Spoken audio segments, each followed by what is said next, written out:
दोन्ही राष्ट्रवादी एकत्र लढणार असल्याची माहिती माजी महापौर दत्ता धनकवडेंनी दिली।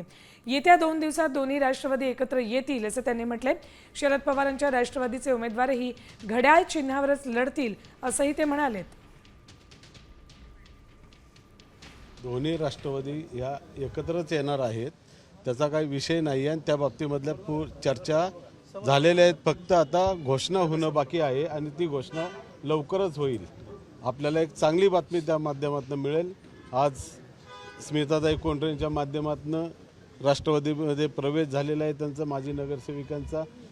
प्रभाग क्रमांक 38 हा राष्ट्रवादी काँग्रेस पार्टीचा बालेकिल्ला आहे आणि या ठिकाणचे 5च्या 5 उमेदवार हे चांगल्या मताधिक्याने निवडून आल्याशिवाय राहणार नाहीत असा विश्वास या निमित्ताने व्यक्त करतो।